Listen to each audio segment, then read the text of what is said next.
주중에 저희들 묵상 위에서 올린 성경 본문 중에서 오늘 발췌해서 함께 말씀을 나누려고 합니다. 먼저 전도서 3장에서 제가 몇 구절 발췌해서 읽겠습니다. 범사에 기한이 있고 천하만사가 다 때가 있나니 날 때가 있고 죽을 때가 있으며 심을 때가 있고 심은 것을 뽑을 때가 있으며 사랑할 때가 있고 미워할 때가 있으며 전쟁할 때가 있고 평화할 때가 있느니라. 하나님이 모든 것을 지으시되 때를 따라 아름답게 하셨고 또 사람들에게는 영원을 사모하는 마음을 주셨느니라. 그러나 하나님이 하시는 일의 시종을 사람으로 측량할 수 없게 하셨도다.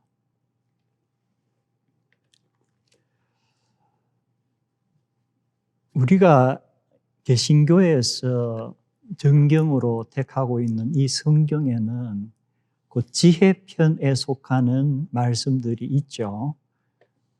욥기, 시편, 잠언, 전도서, 아가 이렇게 우리가 지혜편으로 얘기를 하는데 방금 제가 읽었던 전도서 1장 1절은 다음과 같이 시작을 합니다. 다윗의 아들 예루살렘 왕 전도자의 말씀이라. 정확한 이름이 기록이 안 돼 있어서 다윗의 아들 한 명이 아니고 여러 명 있죠. 예루살렘 왕, 그럼 솔로몬인가? 전통적으로 솔로몬이라고 추정이 되어 왔는데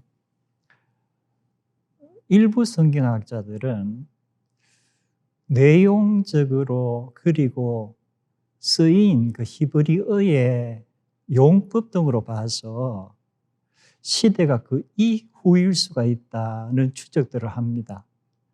그래서 그것은 이제 성경학자들의 그 토론에 맡기고 솔로몬이 저자라고 우리가 한번 생각을 해보고 그 다음에 여기 전도자의 말씀이라 이렇게 개역 개정에 번역이 되어 있고 이 책도 전도서 이렇게 되어 있는데 히브리 원어로 전도자 하는 코헬렛 하는 뜻은 preacher, 설교자란 뜻도 있고 teacher, 가르치는 사람 또는 convener 해가지고 어떤 모임을 시작을 선포하고 이끌어가는 사람이라는 뜻도 있고 debater, 토론자라는 뜻도 있고 뜻이 다양합니다.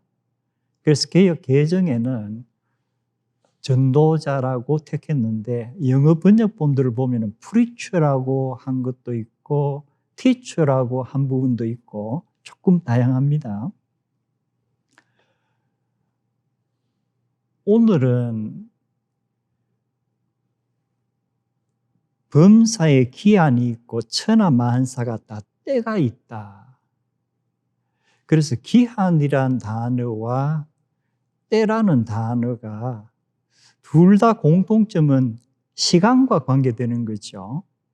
그러면 우리가 성경에서 시간과 관계되는 이야기가 가장 먼저 언급된 것이 무엇인가? 그럼 창세기 1장 1절을 보면은 In the beginning, 태초에 God created the heavens and earth. 하나님께서 천지를 창조하셨다. 그러니까 성경의 제일 첫 마디가 시간에 관한 개념을 우리에게 주고 있습니다. 그리고 동시에 하늘과 땅 하는 공간의 개념. 그래서 성경은 일단 시간과 공간은 하나님께서 주관하신 것이다.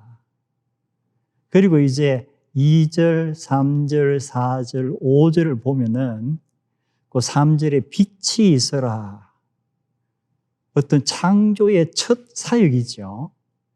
그런데 지금은 우리가 상식적으로 이 빛과 시간이 밀접한 그러한 관계에 있다. 그리고 나서 저녁이 되고 아침이 되니 역시 우리가 생각하는 하루라는 가장 중요한 시간. 그래서 창세기에서 처음에 이야기하는 것이 하나님께서 시간과 공간을 우리에게 주셨다. 그리고 이제 첫째 날, 둘째 날, 셋째 날, 넷째 날, 다섯째 날, 여섯째 날 하면서 창조가 이루어지는데 마지막은 저녁이 되고 아침이 되니. 그래서 무언가 시간의 반복적인 것을 의미하고 그 사이사이에 하나님께서 계속 창조를 하신다. 그리고 나서 2장에 들어가면은 하나님께서 엿새 동안 창조를 마치시고 안식하신다는 세버스의 용어가 등장하죠. 그럼 결국은 세버스라는 것은 지금은 우리가 안식하는 날, 이제 기독교에서는 예수님의 부활을 기념해서 그것을 주일날로 이렇게 하고, 유대인들은 금요일 저녁부터 토요일 저녁까지 이렇게 조금 차이가 나긴 하지만 일주일에 안식일이 있는데, 그럼 안식의 중요한 의미는 무엇인가? 제가 지금 이야기했던 하나님께서 시간과 공간을 창조하셨다. 그리고 엿새 동안에 이 창조의 작업이 계속되면서 항상 그 시간이 반복적이고 공간은 자꾸만 새롭게 만들어지고 채워지고, 그래서 안식일은 어떻게 보면은 우리가 지금 시간 속에서, 공간 속에서 삶을 살고 있는데 결국 우리의 삶은 뭐예요? 시간과 공간을 창조하신 하나님의 손에 달려 있다. 이게 중요한 안식일의 개념인 것 같아요. 그래서 우리가 안식일에 예배를 드리고 여러 가지 일들을 하는데 성경 창세기부터 시작해서 강조되는 것은 안식일에 우리가 꼭 해야 될 일이 시간과 공간은 우리의 삶에서 필수적인데 이것은 하나님께서 주관하시는 것이다. 그러면 우리의 삶도 역시 하나님의 손에 달려 있다. 방금 제가 봉독했던 전도서 3장,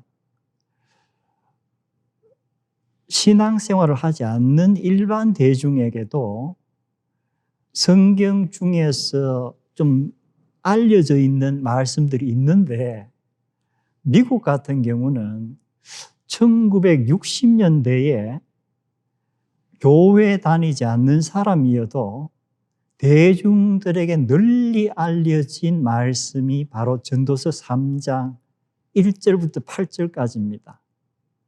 이것이 피터 시글이라는 분이 이 성경책을 읽고 깊은 감동을 느끼고 거기에 자기의 멜로디를 실었는데 가사는 거의 그대로 담겨 있어요. 킹 제임스 버전의 그 가사를 올렸는데 이제 중간중간에 turn 하는 것만 넣었죠. 그래서 이것이 보컬 그룹에 의해서 불려지면서 미국에서 대중가요 차트 넘버 원을 몇 주 동안 유지하면서 미국 그리고 불아파 그리고 전 세계적으로 이 가사와 멜로디가 널리 퍼졌습니다. 제가 영혼의 방에 올린 그 가사 그리고 멜로디를 보면은 참 무언가 우리의 인생이 무질서하게 흘러가는 것이 아니고 중요한 사건들이 한 인간에게 그리고 더 중요한 것은 어떤 공동체의 속해 있는 여러 사람에게 일어나는 일들을 종합적으로 보면은 정말 무언가 리듬이 있는 것 같구나. 중요한 사건들이 인류 역사에서 반복적으로 일어나는구나. 그리고 그 어떤 시간대에 사는 사람들이 그 어떤 사건이 일어날 때에 그것을 어떻게 다루는가에 따라서 공동체의 모습이 많이 달라지는구나.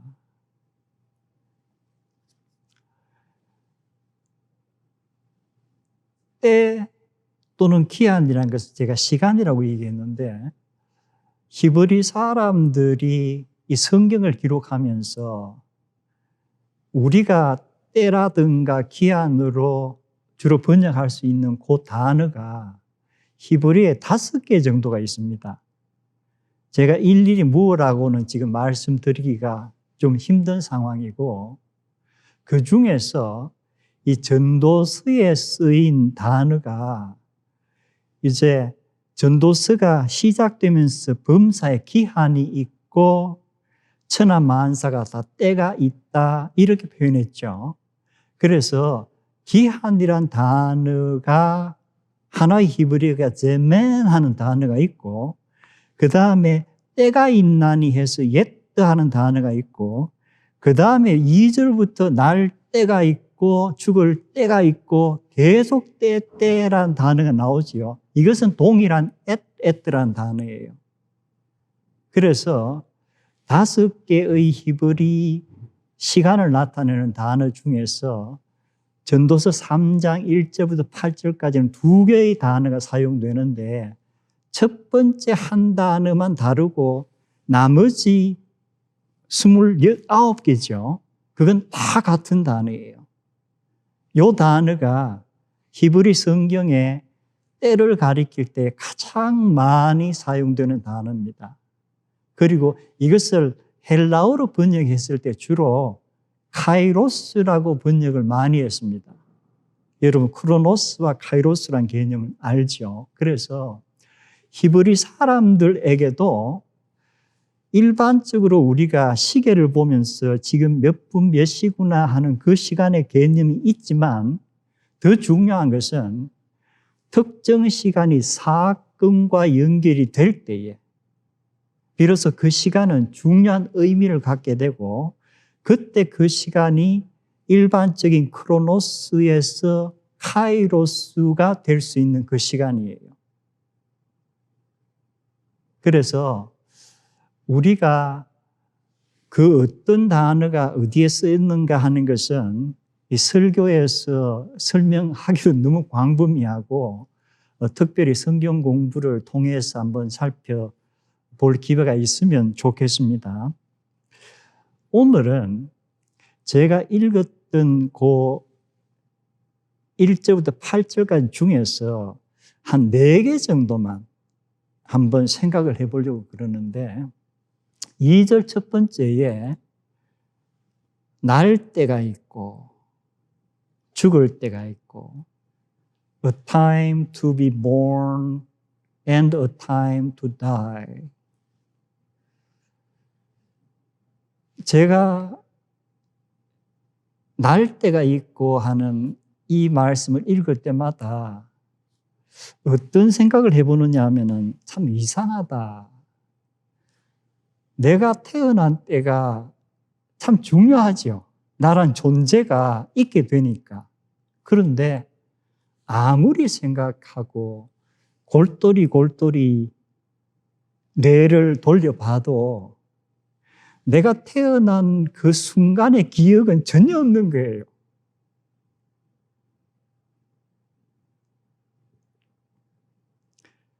이따금씩 부모님이 너가 태어날 때 어떻게 했다 하고 말씀해 주시지만 제 기억에는 전혀 없는 거예요. 그래서 인간은 기억의 동물이라고 하는데 참 흥미로운 것이 인간이 태어날 그 순간을 과연 기억하는 인간이 있을까? 아무도 없는 것 같아요. 그리고 지금은 태어나는 순간에 어떤 의학적인 자료를 만들기 위해서 영상도 찍기도 하고 또 기념을 위해서 가족들이 이렇게 스마트폰을 이용해서 사진을 찍기도 하는데 제가 태어났을 당시만 해도 스마트폰의 개념 자체가 없었고 그리고 병원에 가서 아기를 낳는다 이런 경우가 거의 없이 집에서 그냥 출산하는 거예요. 대체로 산파라는 그런 분들이 있어서 이제 아기가 태어날 때쯤 되면은 그 집에 와서 아기를 이렇게 태어나게 하는데 조력을 하는 그때니까 사진을 찍거나 그런 어떤 그게 있을 수가 없고 그래서 참 태어날 때 너무 중요한데 내 기억에는 전혀 없는 그 순간 이것이 미스터리예요. 생명 미스터리 같기도 해요. 나는 기억할 수 없는데 내가 태어났다. 그리고 죽을 때가 있다. 저는 이제 인생을 좀 많이 살은 편이죠. 그래서 죽음에 대해서 생각하는 그 순간순간이 좀 많습니다. 내가 마지막 호흡을 거둘 때 어떤 느낌일까? 그때 어떤 상황일까? 생각을 갈수록 많이 하게 되는데요.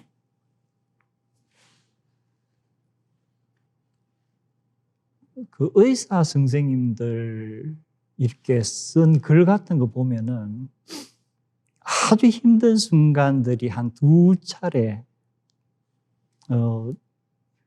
환자들에게 불치의 병이 있다. 검사 결과에서 당신이 암입니다. 또는 그 백혈병입니다. 이런 아직은 참 치료가 힘든 어떤 병이 발견됐을 때 통보해 주는 그 순간이 너무 힘들더라. 그리고 또 한 경우 어떤 때는 불치의 병 통보보다도 더 힘든 순간이 어느 님 몇시 몇 분에 사망하셨습니다 하고 이제 의사가 사망 확인을 하는 그 순간 그때가 너무 힘들다. 참 한 생명이 태어나서 우리 기독교인들에게는 천국이라는 개념이 있기 때문에 이 죽음이 모든 것의 종말이라고 생각은 않지만 대다수의 종교를 가지고 있지 않은 대다수의 사람들에게는 그것이 마지막이니까. 그것이 마지막이니까. 저는 이제 부모님도 소천하신 지가 오래됐고 세대로 따지면은 이제 저희 세대가 이 세상을 떠날 때예요. 즉 죽을 때가 임박한 그러한 시점입니다.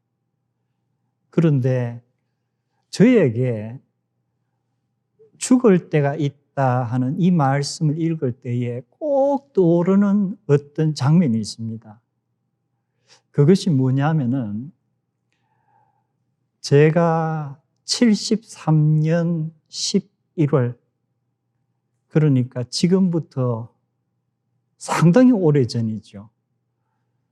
대학생 때인데 아주 중한 그 일로 인해서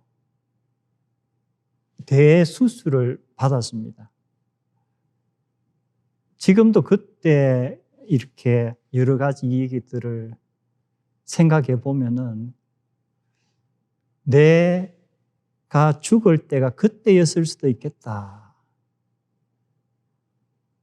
그리고 지금까지 이 긴 세월을 산 것은 덤으로 살고 있는 것일 수도 있다. 그래서 교회 분들이 수술이 마치고 제가 회복되면서 병실에 와서 재생이란 이름으로 바꾸어라 할 정도로 그때는 위험한 순간이었던 것 같아요. 그런데 죽을 때가 있고 내가 읽을 때마다 생각나는 것은 제가 아니고 제가 수술을 들어가기 전에 피를 너무 많이 흘려가지고 이제 중환자실에서 수술 들어가기 직전에 혈액을 조금 더 양을 공급을 하고 나는 그냥 의식은 있는 것 같은데 이제 안정제를 이렇게 놓았으니까. 그런데 그 중환자실이 베드가 많잖아요. 제 바로 옆 베드에서 소근소근 하는 소리가 들려요. 두 자매의 목소리인데 너 괜찮니? 하니까 괜찮아 언니 하는 소리인데 제가 나중에 알게 된 것이 그 자매가 역시 중환수술을 받고 이제 며칠 그 베드에서 수술 후에 회복 중인 자매예요. 그리고 나는 이제 오후에 수술 들어가가지고 밤 늦게 나와가지고 마취가 깨고 그리고 이제 새벽녘이 이렇게 되면서 이 마취가 깨고 나니까 이 통증이 계속 느껴지고 이러는데 갑자기 옆 베드에서 다급하게 그 무언가 이름을 부르는 것 같은 소리가 나요.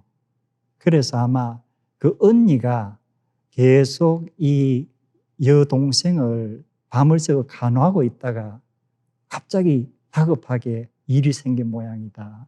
이래서 의사를 부르고 이렇게 하는데 잠시 후에 의사가 왔어요. 그리고 나서 이렇게 잠시 침묵이 흐르고 있더니만 죄송합니다. 그 자매가 결국은 숨진 거예요.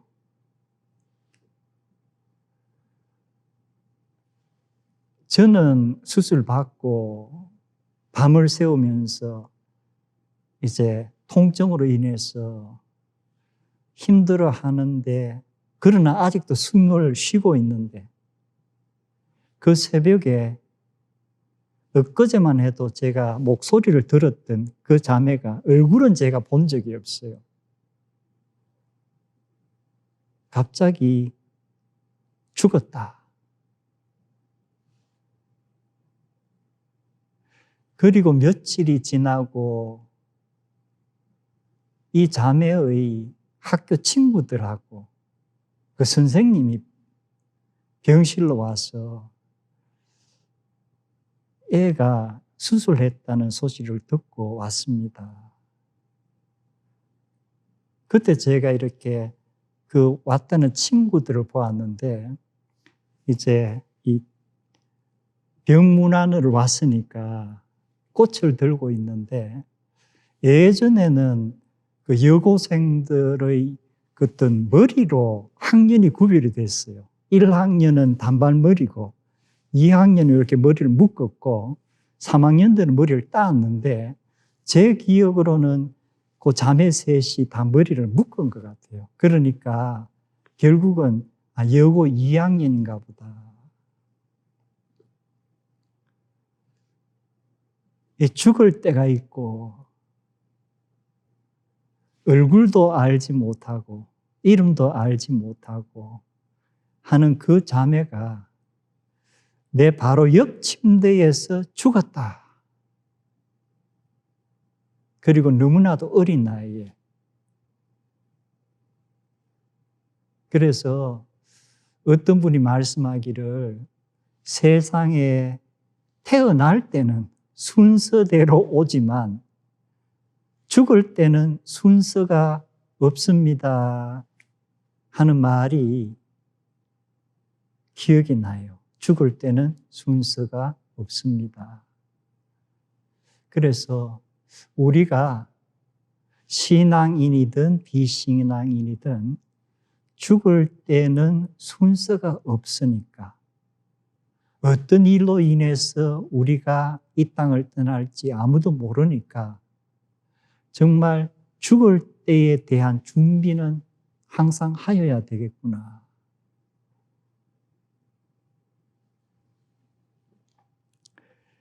그리고 3절부터 시작해서 7절까지 이제 때 반복적으로 일어나는 어떤 인간사의 사건들을 전도서 기자가 언급을 합니다. 그리고 8절에 가서 전쟁할 때가 있고 평화할 때가 있고 이렇게 마지막 끝이 맺어지는데 전쟁할 때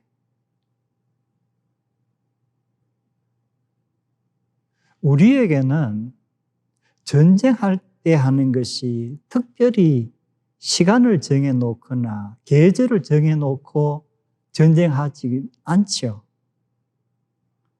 돌발적으로 언제 갑자기 뉴스를 들으니까 어디에서 전쟁이 일어났다. 그런데 전도서 기자는 왜 전쟁할 때가 있고 평화할 때가 있다고 했을까? 제가 2주 전인가 예수님의 비유를 우리가 알기 위해서는 예수님이 비유하시던 그 당시에 사람들의 문화, 관습 이런 것을 철저히 알아야만 비유를 제대로 깨달을 수가 있다는 말씀을 드렸습니다. 성경은 지금 우리가 살고 있는 21세기와는 너무나도 다른 시대의 이야기들입니다.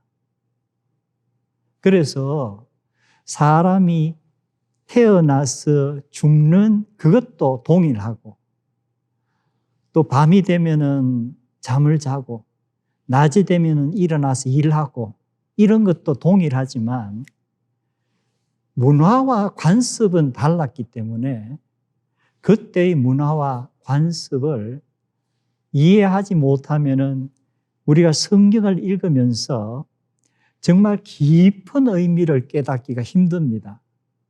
전도서 3장 1절부터 8절까지를 우리가 1960년대에 그 사고에서 사람들은 이걸 들으면서 무엇을 느꼈을까? 대중들에게 이렇게 환호를 받았는데 어떤 시적인 리듬감 또는 멜로디의 아름다움이라든가 여기에 매료되어서 이것이 대중적으로 많은 인기가 있었던가? 이것을 떠나서 전도서 기자가 전쟁을 할 때가 있고 평화할 때가 있다. 사무엘 하 11장을 보면은 다윗에 관한 이야기가 나옵니다. 그런데 다윗에 관한 이야기가 나오면서 해가 돌아와 왕들이 출전할 때가 되매 왕들이 출전할 때 그럼 이제 왕들이 앞장서서 군대를 이끌고 전쟁할 때란 뜻이죠. 그럼 우리가 지금까지 생각하는 언제 발발할지 모르는 전쟁의 때하고는 무언가 조금 감이 달라요. 이때는 정말 전쟁할 때가 있었던가 보다. 1년 365일이란 시간이 있고 봄, 여름, 가을, 겨울에 계절이 있는데 여기에서 해가 바뀌어 새로운 해가 되자 왕들이 출전할 때가 되매. 그러면 전도서의 기자가 전쟁할 때가 있고 평화할 때가 있고 하는 이 표현이 막연하게 돌발적인 어떤 것을 이야기하는 것이 아니고 고대 이 문화권에서는 무언가 전쟁과 평화도 어떤 스케줄 같은 것이 있었던가 보다. 이것이 인간이 스스로 만든 스케줄인가? 아니면은 하나님께서 창조하신 그 시간과 공간에 인간은 어쩔 수 없이 순응하면서 이때가 정해지는 것인가? 그래서 우리가 성경의 여러 자료들 그리고 고대 근동 지역의 여러 자료를 보면은 정말 전쟁할 때가 있구나. 대체로 고대 근동 지방의 자료들을 보면은 사무엘하 11장 1절에 기록한 해가 바뀌고 왕들이 군대를 이끌고 전쟁할 때가 되매 하는 것이 이것이 우리가 날 해마다 새해를 맞듯이 또 해마다 봄이 오듯이 어떤 계절에 따라서 전쟁을 치고 계절에 따라서 전쟁을 중단하는구나. 그래서 근동 지역, 이 이스라엘, 유다가 위치했던 그 지역 그리고 그 시대의 자료들을 보면은 우리가 깨달음이 있어요. 이스라엘 지역은 한국이나 미국의 일부 지역처럼 봄, 여름, 가을, 겨울이 뚜렷하지는 않다고 그럽니다. 대체로 이스라엘 사람들에게는 겨울과 여름의 개념, 아마 봄, 가을은 살짝 지나가는 듯이, 그런데 이스라엘 사람들에게 겨울의 시작은 대체로 10월 말부터 시작해서 다음 해 한 3월 초까지, 그리고 여름은 3월 중순 말부터 10월 초까지, 이렇게 두 개의 계절을 따지는데, 그럼 전쟁할 때는 언제인가? 예를 들어 10월 말쯤 되면은 이 근동 팔레스타인, 이스라엘과 유다가 있었던 이 지역은 우기에 접어든다고 합니다. 10월 말부터 비가 내리는데 그렇다고 기온은 덥지가 않고 이때가 되면은 기온도 아주 차갑고 싸늘한 정말 늦은 가을에 오는 그런 칙칙한 비예요. 우리가 굉장히 추운데 비까지 내리면은 그 상황이 어떨까? 그래서 대체로 10월 말부터 비가 오기 시작하고 11월, 12월, 1월, 2일 이런 때는 억수로 간헐적으로 폭우가 쏟아지니까 전쟁할 시기가 아니에요. 전쟁하고 싶어도 이것은 전쟁을 하지 않고 평화를 그냥 명목상으로 유지해야 되는 시기. 그런데 이제 3월, 4월 이렇게 되면은 그때부터 건조기에 들어가니까, 그리고 들판에는 여러 가지 먹을 것들이 있게 되니까 이제 전쟁을 치를 수 있는 그런 시기가 돼요. 그리고 또 흥미로운 것은 그리스 신화와 로마 신화를 이렇게 비교해 보면은 이름은 다르지만 같은 역할을 하는 신들이 많습니다. 그런데 로마 신화에서는 Mars, M-A-R-S, 이제 영어로 지금 우리가 라틴어를 바꾼 건데 그것이 전쟁의 신이에요. 그리고 최근에 위성이 화성에 가서 지금 이제 사진도 이렇게 보내오고 하는데 화성도 영어로는 Mars죠. 그 화성의 이름이 Mars가 된 것이 바로 로마 신화에 나오는 전쟁의 신의 이름을 붙인 거예요. 사람들이 이렇게 화성을 보니까 좀 불거스름하다. 저게 피 같다. 그래서 전쟁과 연결을 시켜서 화성이라고 한 거예요. 그리고 우리가 영어로 1월, 2월, 3월, 4월 할 때 3월은 March죠. 그 March도 역시 전쟁의 신의 달 이런 의미로서 March라고 이름이 붙었습니다. 그래서 이것을 종합적으로 보면은 고대 특히 근동 지역에서는 우리가 지금 이야기하는 이 3월 중순 또는 4월 이때가 전쟁을 하는 때인가 보다. 그리고 10월 중순이 접어들면은 전쟁을 멈추어야 하는 시간과 공간에 의해서 어쨌든 평화를 유지해야 하는 때인가 보다. 전도서 기자가 지금 날 때가 있고 죽을 때가 있고부터 시작해서 마지막에 전쟁할 때가 있고 평화할 때가 있다. 지금 우리의 개념은 전쟁은 사람들이 인위적으로 한밤중에도 칠 수 있고 겨울에도 전쟁을 치고 하지만 이때 전쟁의 양상 그리고 때를 보면은 이 모든 것은 하나님께서 관장하시는 공간과 시간에 묶여 있는 거구나. 그래서 이스라엘 사람들, 유다 사람들, 그리고 전도서의 기자는 이 모든 것은 창세기에 시간과 공간을 창조하신 하나님, 그분에게 다 달려있는 그러한 인간의 사건들이구나.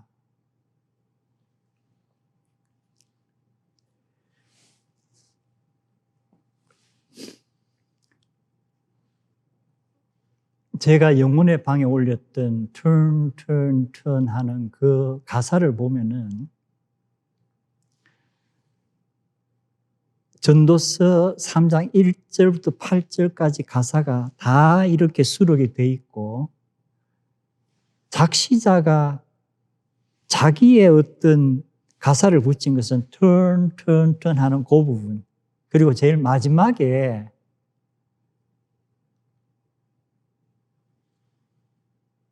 평화할 때가 있고 A time for peace I swear it's not too late. 이렇게 성경에는 없는 것이 가사가 들어있죠. 그래서 아까도 제가 말씀드린 것처럼 성경을 우리가 읽으면서 성령의 감동하심을 받고 또 그 감동하심을 입고 우리가 그 말씀을 어떻게 또한 남들에게 전할 것인가. 이 피터 시글이란 분은 미국의 포크송에서 대부격에 해당하는 분이에요. We shall overcome 이라든가 여러 이 작시 그리고 그가 전도서 이것을 읽으면서 이 사람이 민권운동 그리고 60년대 반전 운동에 앞장섰던 사람입니다. 그러면서 그는 전도서 기자가 전쟁할 때가 있고 평화할 때가 있고 예전엔 이것이 하나님의 주관 시공 속에서 이루어지는데 근대 현대 문명이 발전하면서 이제는 이 리듬 자체가 깨어지고 어떻게 보면은 시간과 공간에 갇혀있던 이런 때들이 인간의 자유의지에 의해서 마구 흐트러지는, 그렇다면은 우리가 전쟁보다는 항상 평화할 때를 추구해야 하지 않느냐. 이미 전쟁이 벌어지고 있지만 명목도 없고 많은 젊은이들이 죽어가는 이런 월남 전쟁 같은 것은 I swear it's not too late. 지금이라도 우리가 멈추고 평화를 찾아야 한다. 어쩌면 성경 말씀의 적용이 이런 예인 것 같아요. 거의 4,000년 이상의 시간이 있지만, 그리고 거리가 있지만, 성령님께서 항상 우리 감동시킬 때에 우리가 말씀을 읽고 그 말씀을 먼저 내가 은혜를 받고 이 은혜를 공동체를 위해서 어떻게 유익하게 나눌 것인가.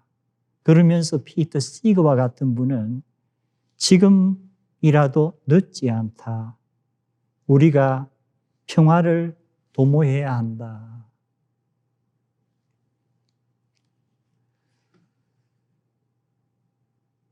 오늘 전도서에 때라고 하는 단어가 많이 나왔다고 했죠.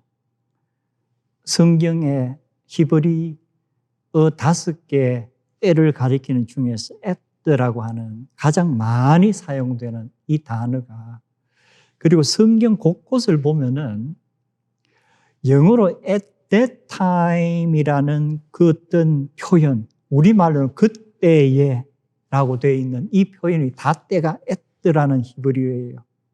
그래서 제가 한 3곳 정도를 소개를 하려고 그러는데, 우리가 사사기를 보면은 드보라라는 여선지자가 나옵니다. 성경도 남성들의 중심되는 사회의 이야기들이기 때문에 여성이 등장하는 경우가 많지가 않습니다. 특히 선지자라든가 또는 군사령관이라든가 이러한 직업은 이 당시에는 거의 여성들에게 상상이 되지 않는 그런 것인데, 사사기 4장을 보면은 드보라라는 선지자가 출연을 합니다. 그러면서 여선지자 드보라가 사사가 되어, 그렇다면은 그 당시에 사사란 것은 어떤 중요한 사건이 이스라엘 민족에게 일어났을 때에 영구직이 아니고 임시로 어떤 지도자를 하나님께서 이렇게 명하시는데, 그것이 사사라는 일종의 자리예요. 그래서 이스라엘 백성들이 아직은 완전히 약속의 땅에 정착이 되기 전에 여러 번 전쟁을 주변 국가들과 치르고 하는 이 가운데서 그때에 여선지자 드보라가 사사가 되어, 이 그때는 단순한 시간의 어떤 몇 년, 몇 월, 며칠이 아니고 하나님께서 계획하신 그때에 드보라가 사사가 되었다. 그리고 예레미야서를 보면은 거기에 또 하나님께서 예레미야를 통해서 예언을 하시면서 그때에 이스라엘 모든 족속의 하나님이 되고 그들은 내 백성이 되리라. 그렇다면 그때는 언제일까? 바벨론 뉴스란 것은 하나님께서 마치 자기의 백성들을 버리신 것 같은 그런 느낌을 받는 그 시기입니다. 그런데 예레미야를 통해서 하나님께서 그때에 내가 이스라엘 족속의 하나님이 되고 그들은 내 백성이 되리라 하는 것은 이 모든 역사의 중요한 흐름이 우연히 일어나는 것도 아니고 나 여호와가 바벨론의 신보다 약해서 그들에게 패배해서 너희들이 포로가 된 것도 아니고 결국은 시간과 공간을 창조하고 이끌어가는 나 여호와가 내 백성을 언약대로 잘못된 길을 갈 때에 내가 징벌하고 그러나 어떤 시간이 지나면은 다시금 회복하는 이 과정, 어떻게 보면은 징벌할 때가 있고 회복시킬 때가 있고 내가 내 귀한 자녀를 매질할 때가 있고 그것을 다시금 어루만져 보담아 줄 때가 있고 그래서 한 민족의 중요한 역사도 하나님의 주관에 달려있다. 그때에 그리고 다니엘서 12장을 보면은 그때에 내 민족을 호위하는 큰 군주 미가엘이 일어날 것이요 또 환란의 때가 있으리라.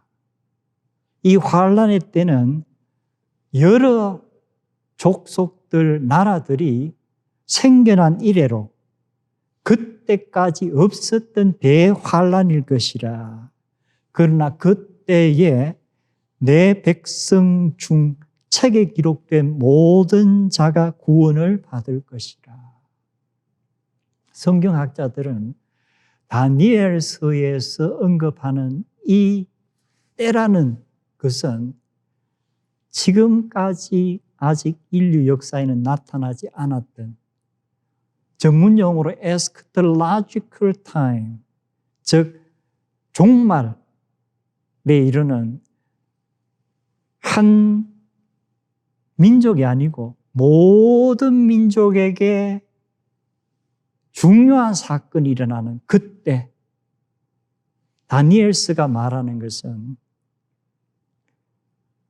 한민족 이스라엘의 하나님이 아니고 이제는 전 민족을, 전 세계의 모든 사람들을 창세기 1장에서 천지를 창조하신 하나님께서 모든 것을 관장하셨던 것처럼 이제 끝날에는 그때에는 하나님께서 모든 것을 관장하신다 하는 그때입니다. 그래서 성경에 그때에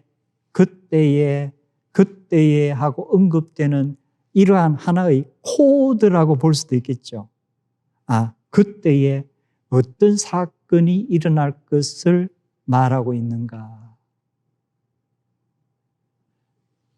구약 성경 전체를 쭉 읽어보면서 다시금 전도서로 돌아와서 전도서 기자의 글을 보면은 마치 모든 것을 종합적으로 하나의 구절로 담은 것 같아요. 잘 아는 전도서 3장 11절에 하나님이 모든 것을 지으시되 때를 따라 아름답게 하셨고 우리가 창세기 1장 그 창조의 하루하루를 보면은 정말 놀랍다. 그리고 하나님 스스로 하나님이 창조하신 것을 보고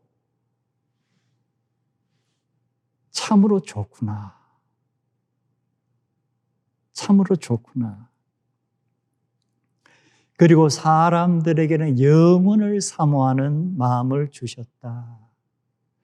사실 영원이란 이 개념은 어떻게 보면 시간적인 것 같지만 시간도 아직 미스터리고 영원도 사실 미스터리예요. 우리가 흔히 쓰는데 미스터리를 우리는 마치 아는 것처럼 쓰는데 정확하게는 모르는 것이 시간과 영원이에요. 그러나 전도서 기자는 성경의 모든 창세기부터 하나님께서 행하시는 일들을 보니까 하나님은 우리 사람에게는 영원이라는 사실은 우리가 알 수 없는 그러한 그러나 알듯한 것을 심어주셨다. 그리고 하나님께서 하시는 일의 시종을 청량할 수 없게 하셨더라. 어떻게 보면은 전도서 기자가 전도서 3장 11절의 이 말씀을 기록하면서 우리 모든 인간의 시간과 공간에 대한 알듯하면서도 도저히 알 수 없는 그런 미스터리를 담은 것이 아닌가.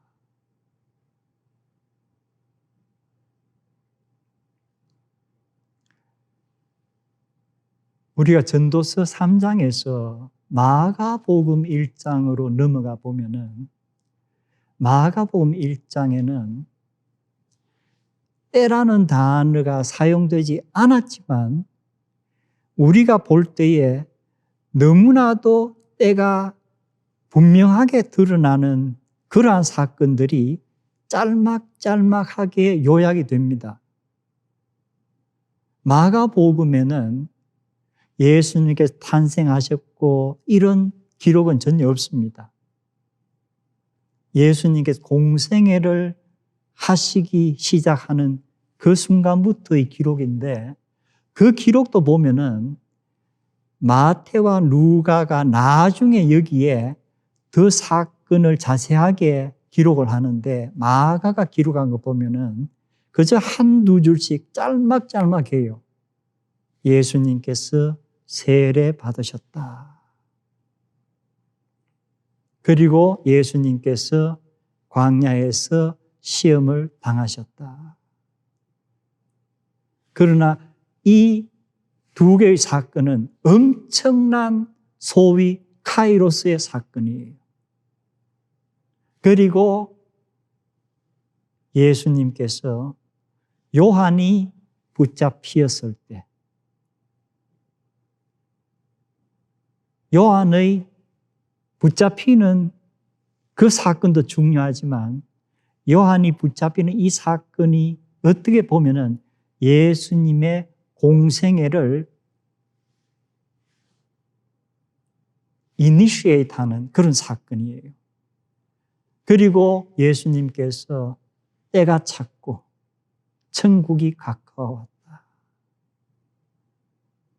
때가 찼다. 때가 찼다. 그리고 마가의 기록을 보면은 뒤이어 해변가에서 제자들을 부르는 기록이 나옵니다.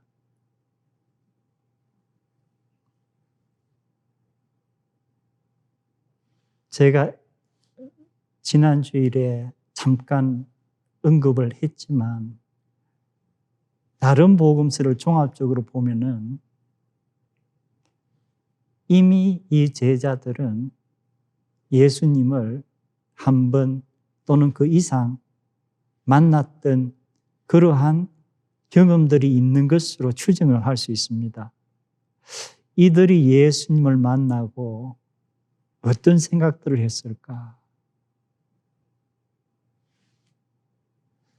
예수님께서 해변가에 나가셔서 베드로와 안드레와 야고보와 요한을 부르시던 그때 뜬금없이 갑자기 오늘 불러볼까 하신 것은 아니었을 거예요.